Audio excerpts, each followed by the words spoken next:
Hey, how's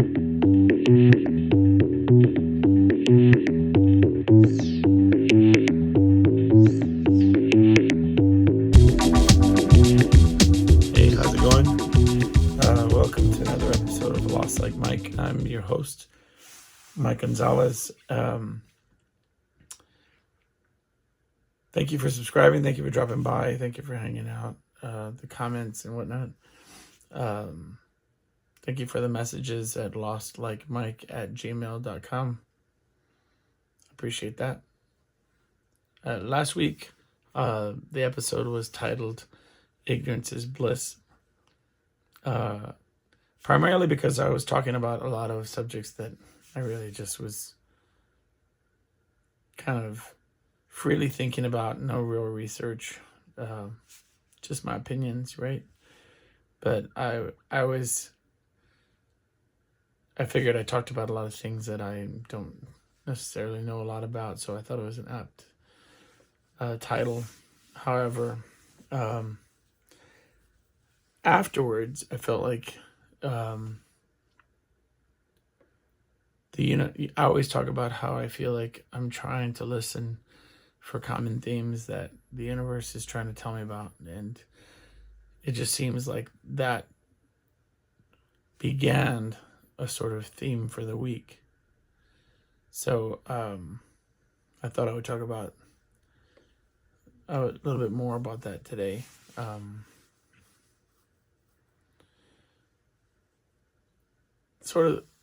was surfing on different platforms, like as I do, and a family member had posted a photograph of themselves wearing like a kind of like just a unique outfit that was sort of like the polar opposite of what friends and family had seen that person wearing for many, many years, It's kind of like as if you take somebody that you sort of come accustomed to. Oh, okay, all right. So here's my example. So it's like as if you had a G.I. Joe, right? They always wear the same outfit, like on every show. If they were wearing something, completely different, out of character, it would stick out like it would be apparent. It'd be like, what are you wearing? Why are you wearing, whatever. I don't know why when I thought out in my head that the G.I. Joe example would be like a really easy example. And then I said it out loud and it was like, what are you talking about? Like, people are like, what are you talking about? I don't know why I said that, but it just popped in my head for some dumbass reason. Like, but if I was a G.I. Joe and I was wearing this outfit. Anyway, so this family member was just in this series of pictures, and it was kind of like, what are you doing? What are you wearing? But it doesn't matter because it was not the point. The point was that he had a hashtag under the picture, and it said, "You don't know me." And it got me to thinking about what we really know about the people that are around us. It got me to thinking about what the people that I know and love know about me. And so I was just kind of going down that rabbit hole. And I started to kind of think about what we show to other people. And identity, and what is that? Because I've often, there's who you see yourself as, right?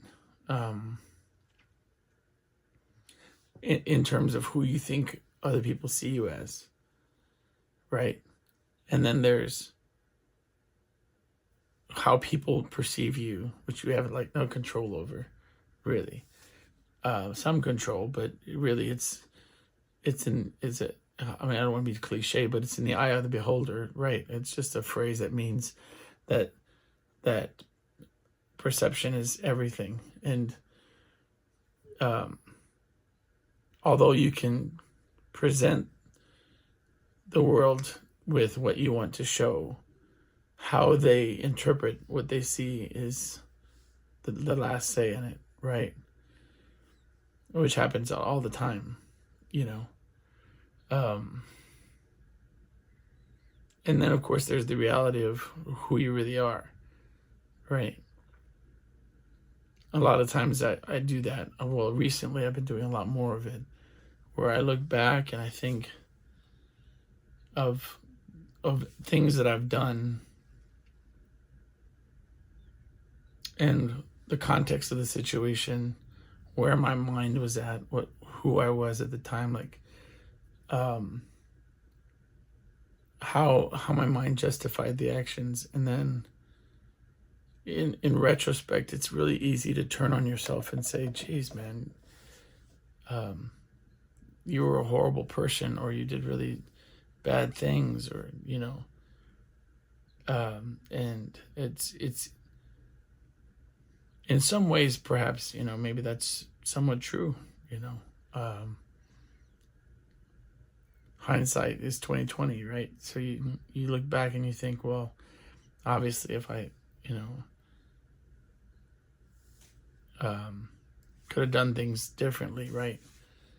But I don't want to tangent too far off. But my point being that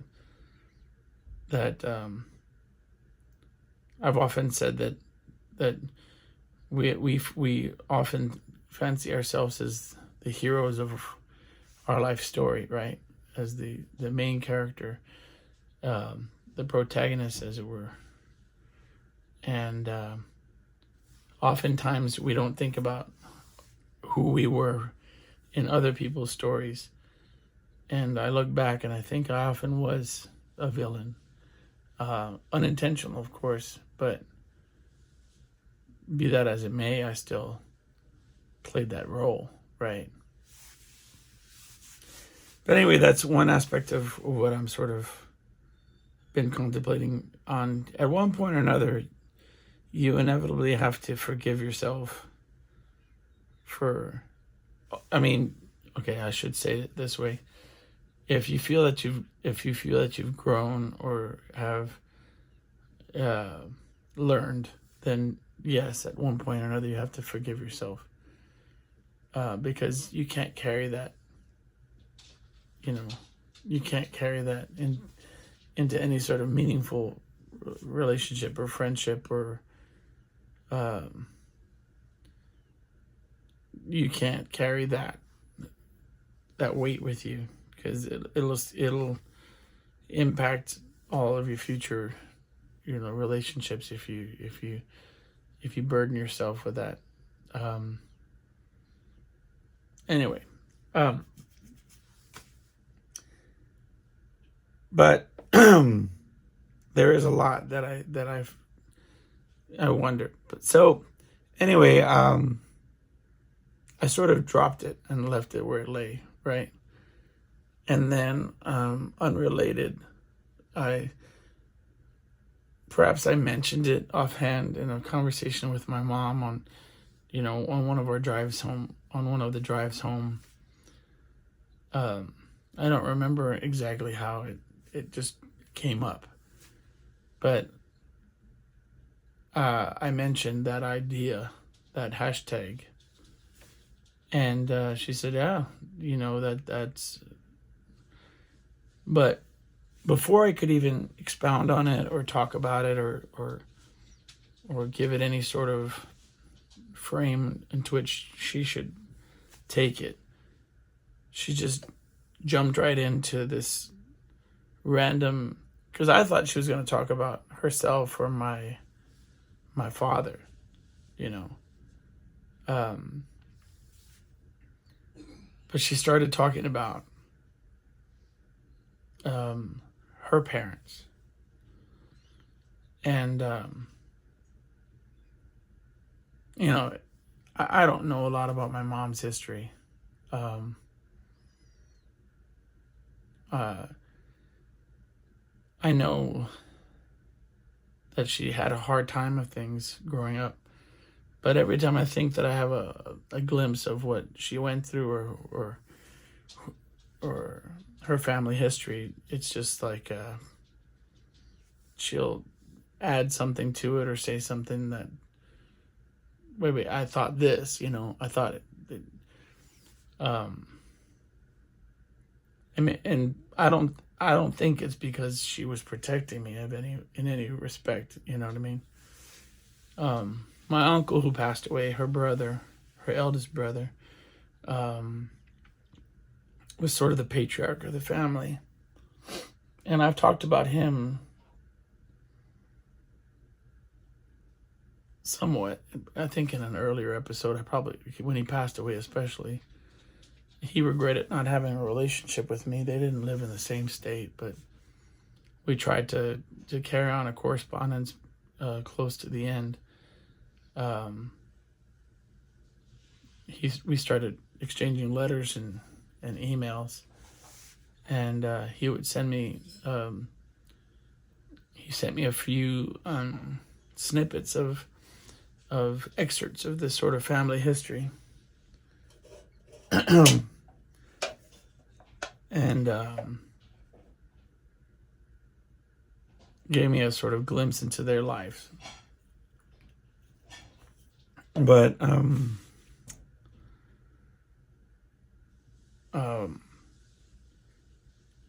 when my mother was very young, when she was a small child, her mom and her, I believe it was her brother.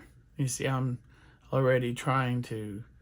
I know it was her brother and her mom, and I believe an aunt. Well,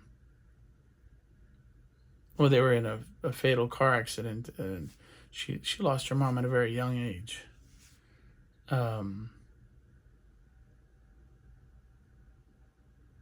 there's more to that story, and the only reason I bring it up, it's not my story to tell, but the only reason I bring it up is because there's very little that I knew about her mom. And the only reason I know her brother was in the car was that she says that I looked like him. When I had shaved my head, it's another story from another time. When I had a buzz cut, and she said that I looked, like her brother who passed. But anyway, in this conversation, she started talking about, this very, how her father and mother, her father wasn't in the picture at all, and that they went and found him to give my mom away at her wedding, and she didn't want him there. And I had never heard that she didn't want him at her wedding. That she didn't feel like he had a role in her life. I knew she died, that her father had passed when she was in her teenage years, but and I knew that her brother was sort of a primary sort of a father figure, that they had shipped her off to Washington to live with a cousin, and for a duration. And my mom always said that if you ever think that you have it hard, there is always somebody who's had it harder than you. And to never complain about what you are going through or what you've been through, because somebody's always had it worse.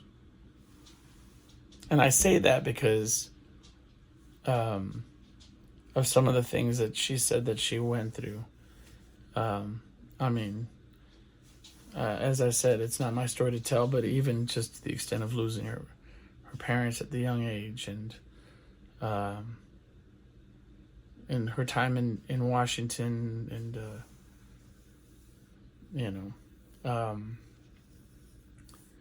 she's a very tough woman, and she went through a lot throughout her life.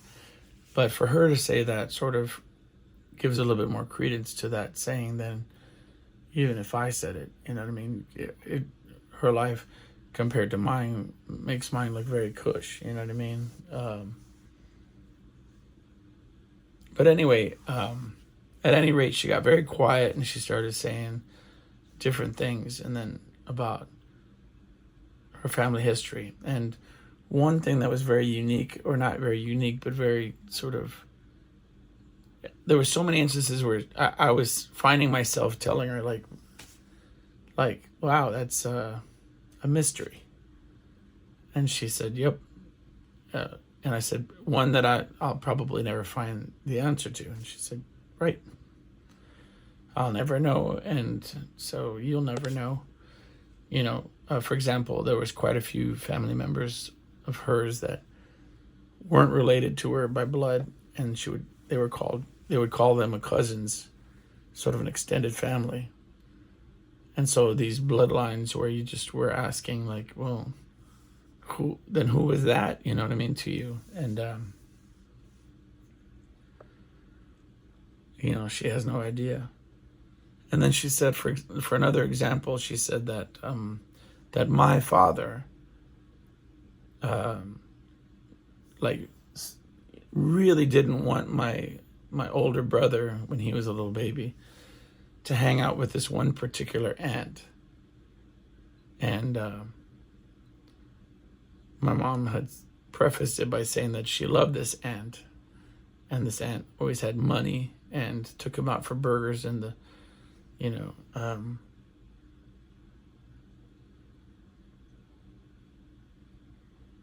and I guess in she was saying something about these giant burgers. You know, to her they were giant. They were, you know, and they were like 10 cents or 9 cents or something crazy like that. It's just really interesting. But anyway, she loved this aunt. And the first time she said it, she said, it's probably because she was a woman of the night. And I said, Mom, that means a prostitute. And she said, oh, I don't mean that. I don't mean a prostitute. But apparently she was just sort of a free-thinking woman of the time, I guess. She, you know, was, you know, handled her business, and she dated different men or whatever. And I guess that was taboo in the 50s or whatever, the 1950s. But for whatever reason, maybe she was progressive, and at that time it was just, I don't know. Again, like I told my mom, I said, it's just a mystery, because I can't ask my father, who's passed away. But yeah, I had this like, you know, but then she said like that this aunt, right, that she was best friends, or a friend with that favorite uncle, or that uncle, that patriarch, and that they lived together, but as friends, and shared, you know, rent or whatever. But again, it's just very foreign, and she was a child, so she's perceiving these things as a child, and so I don't really know what she, you know. But anyway, and so, but you know, it got me to thinking. I mean, I have no idea, right? I don't know anything about it. I don't know. It's not something you can 23andMe either. You know, she said that her mom was very white, like very light complected, kind of like me or like my mom, right? And that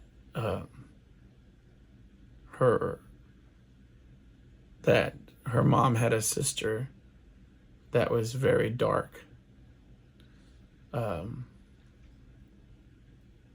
Basically insinuating that it was from a different father. Um, but anyway, uh, just by the end of the conversation, I was like, Ma, I just didn't even know we're gonna. I don't know what the hell you just dropped on me, like all these different scandalous sort of. I felt like it was one giant telenovela. I was just like, what? Who are all these people? And and look, this is not from me. Not like for years, I talked about doing legacy videos or like these interviews with my mom. Like I've talked about family history. I mean, and you know, never did any of it come up. A lot of times my mom would say it's just things that she doesn't remember, or you know what I mean. She doesn't.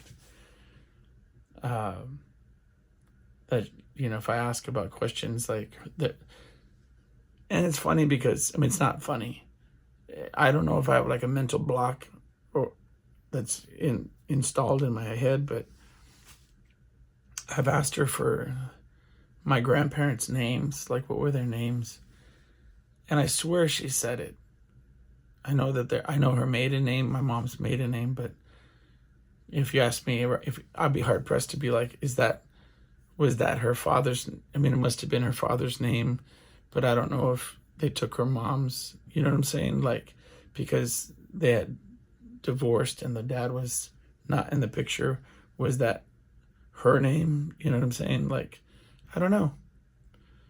I have no like, and I know she's at least told me somewhat some of these answers, right? I just have this mental block where I can't remember. But my father was a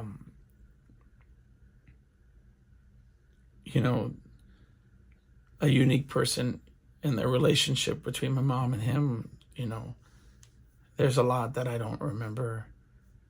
I know it's contentious at times, but to hear my mom say, like, there are things that I don't know about him, and probably will never know. It's just it's interesting to think of the things we don't know about our parents, right? I mean, I think my mom, I would always say she overshared, right? Probably at too young of an age, I heard way too much, and I felt like I was exposed to a lot. I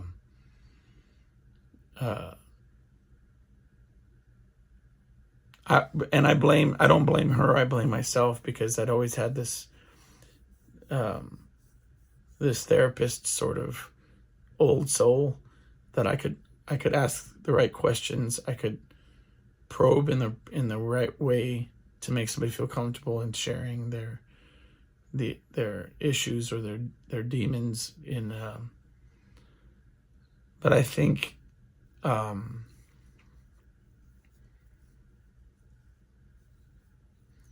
it was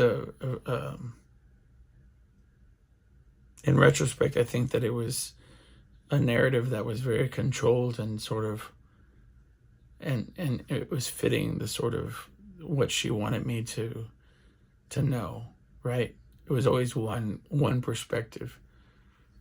So is the reason why I say that perhaps I'll never know the entirety of it, and perhaps some of it I don't, I block out as well. I don't know. I've never laid on a couch and spoken to a professional to sort of filter through these different things.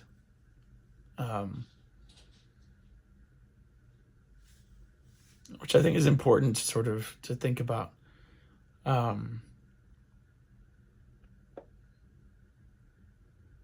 I think that it's a waste of time in my mind to overindulge into that sort of in a sort of, how do you put it, in get overly meta with yourself. I think it's healthy to sort of to think about to self-actualization and trying to grow as a human, as a soul and a spirit and all this kind of stuff. But to overindulge in a sort of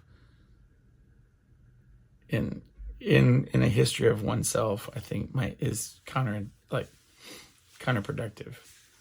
You know, I mean, like, it's not going to help. I don't think it's going to help anything. I'm not really. I don't get too heavy into like Freud or like into any of that sort of stuff. I think that it's we in many ways we're a product of environment and genetics and you know, nature and nurture, all that kind of stuff. But I think if you say you know, I was not,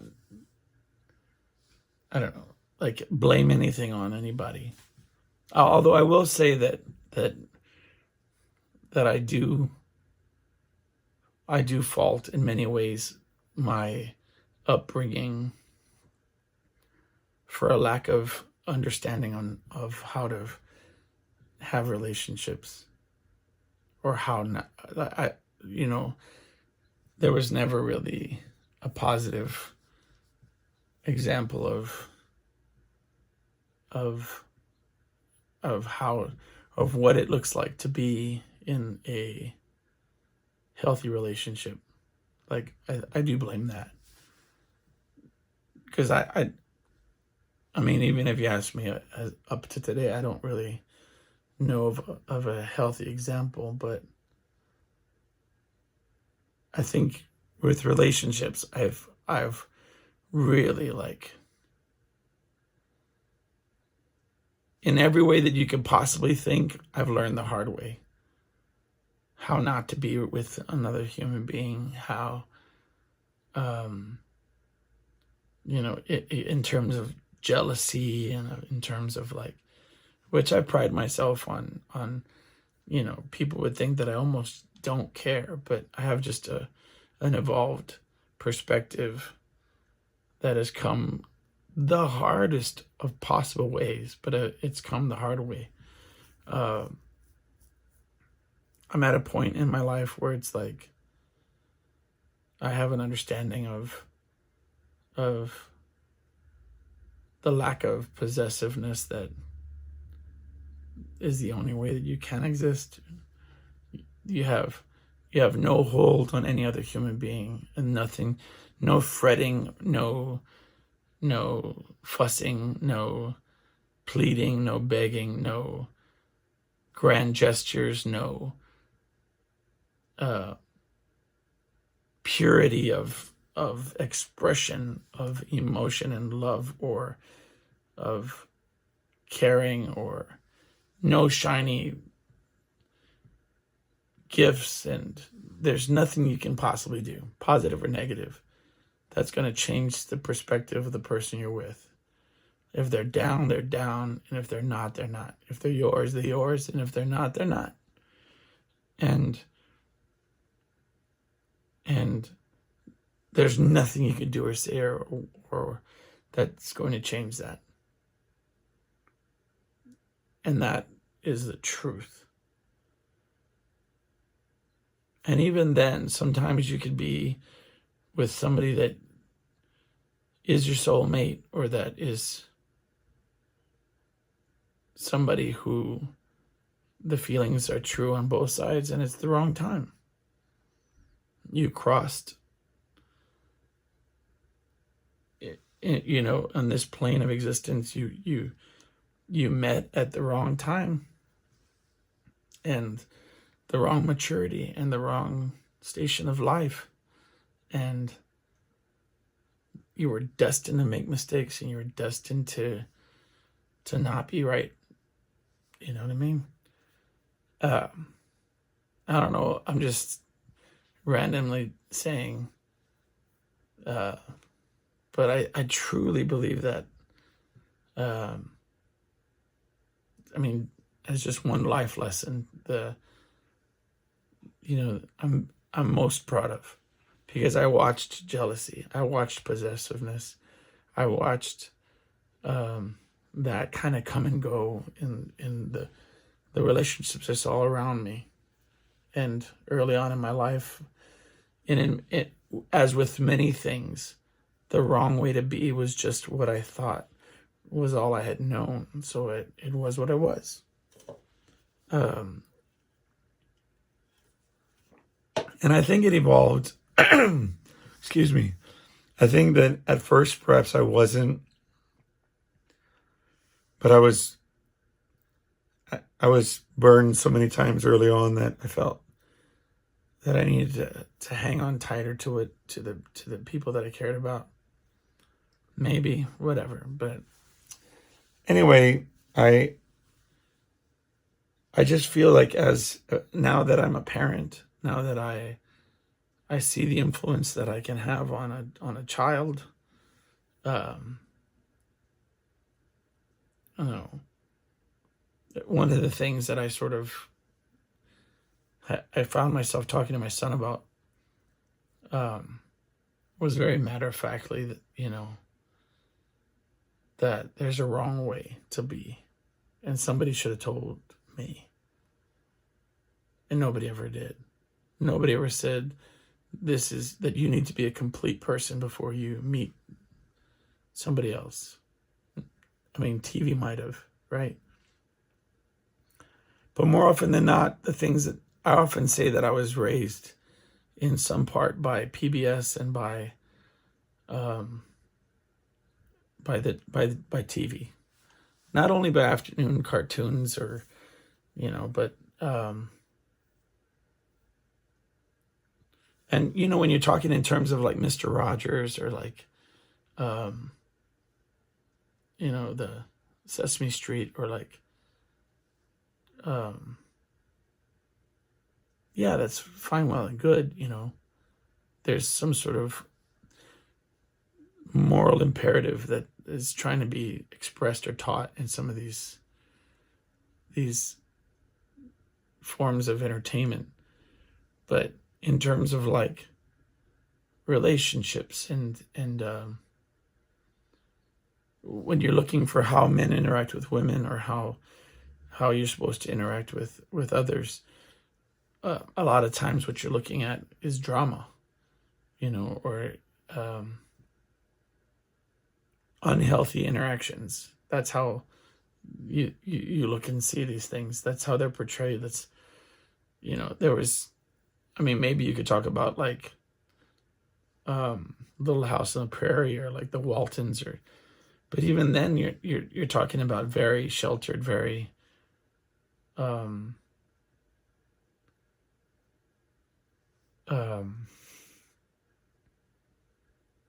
superficial relationships, right?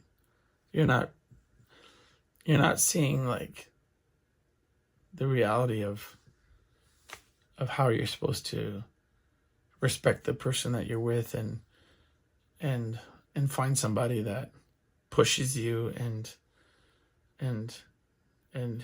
helps you grow as a human being, right? Like, you're not taught to like to lift them up, and that lifts you up. I don't know. It's just I don't know what's got me thinking about that right now, but anyway, saying that you're raised by the media, by entertainment, by television, I'm sure these days kids say that they're raised by the internet, and but I'm just trying to understand, sometimes where the road went wrong. Do you know what I mean? I don't know. The other night I had a dream. I've been having wicked ass dreams, man. Jeez. very realistic dreams. I had one dream where it was like this communist society, and we all had jobs that we were assigned to do. And I just remember getting on an elevator that was going to take me to my place of employment, and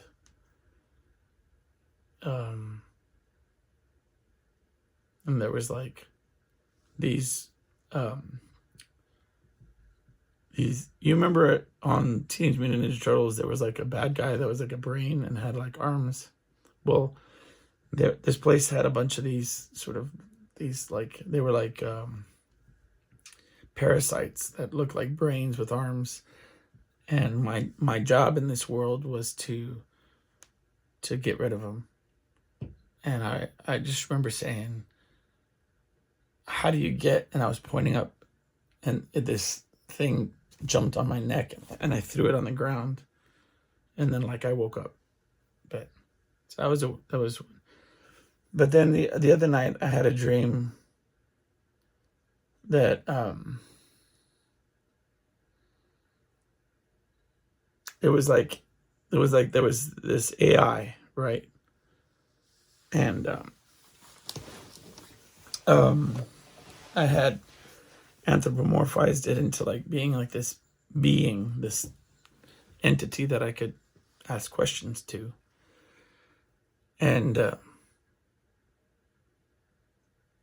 I was trying to figure it out, man. I was like,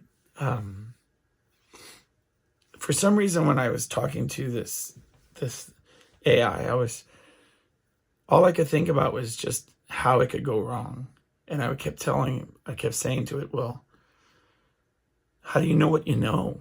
You know what I mean? Like, and it's saying like, well, it's about, like, I see things, right? I'm being told things. And I was like, exactly. So what if like I keep telling you the wrong things? And what if the empirical evidence that you gather is like manipulated somehow by a party that wants to skew your perspective? Like, what happens when like you're inundated with like this confirmation bias of whatever agenda that somebody, and we just went on like for but so much so that like when I was like pleading with it, like trying to be like, and it kept saying, look, there's checks and balances, there's ways of like it was so bad that when I woke up I was like, God dog it, I was like, I wanted to be like, hey Siri, like we have a conversation, like but it was so realistic and so crazy that like I'm not, I mean, legitimately I went onto the internet, and I was just like, I needed to research like how AI learns. And because, okay, I've always had this perspective about at least like on the surface, right? Any computer or any program, it has to receive input, and so it's going to reflect the programmer's perspective, right? It's like the blackboard idea of God, right? I would like my thing on it was, if there's a nothingness and God says this is going to exist, right? God would have to have written on the board good, and would have had to write on the board evil. God would have had to write choice, and would have had to write bad choice to breathe it into existence, right? So, I mean, on one way of thinking of things, right? Because there would but in that same conversation, there was nothingness, and there was some, there was the absence, and then there was the presence. So you'd have to create the nothingness, right? You see what I'm saying? I don't know, man. I should call this one ignorance is bliss, but I won't. I think I was going to call it whatever I said a while ago. I said something and I said to myself, there's the title. I should have written it down. But anyway,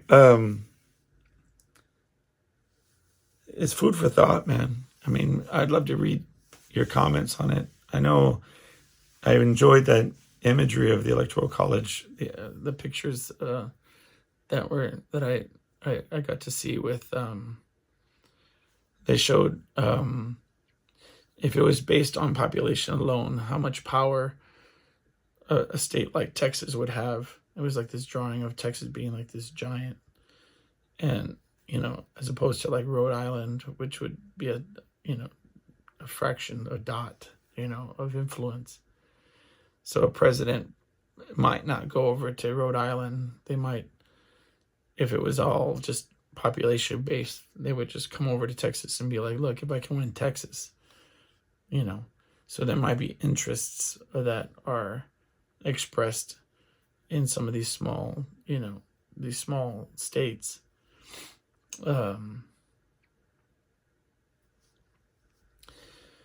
That if you have anyway, see how I tangent? But that's where it comes from, the Electoral College. So, but, it still feels a little bit, it doesn't sit easy with me, but I have a better understanding. So I appreciate that. Thank you for that. But yeah, love to hear your thoughts. LostLikeMike@gmail.com. I did find some internet articles having to do with the manipulation of AI because they have larger and larger data sets, and AI tries to learn by sort of taking in things, more and more information, but it inevitably is. The more and more you see how algorithms tailor to the person who is doing the searches, right? Like for example, me, if I'm doing searches on the internet, I'll see that it starts to skew the responses to my interests and to what it thinks or what I want to hear, so that I can scroll more.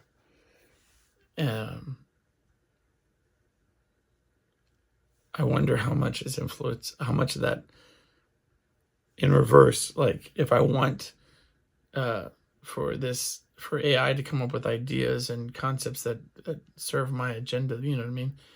If I inundate it with on an ethical front, right? If you're saying like, okay, well, abortion's bad, pro-life, and feed it with statistics and ideas and plot. Well, let's start spitting out, sort of create, anyway.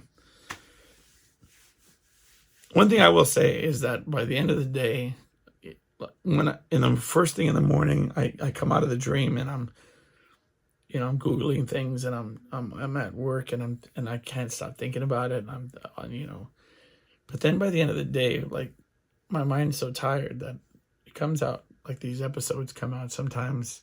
By the end of it, I feel like I'm just like jelly, kind of.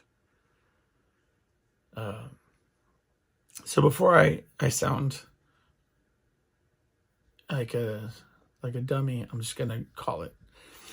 appreciate y'all hanging out. Thank you for dropping by. Please, I always loved a message on lostlikemike@gmail.com. We can have a conversation, and we'll talk. Hey, have you ever messed with Robinhood? It's like the app where you sell and buy stocks. This isn't an ad for that, but I sold my first stock today. I just went on randomly to go check. I have like parts of stock, but I had like a $5 stock that was given to me from the program, and it hit like an all-time high, which isn't saying much, but it was $7 today. And so I said, well, shoot, I'm gonna sell that. It's never been that high, and it's been hella lower than that. So like it was like at $4, one time.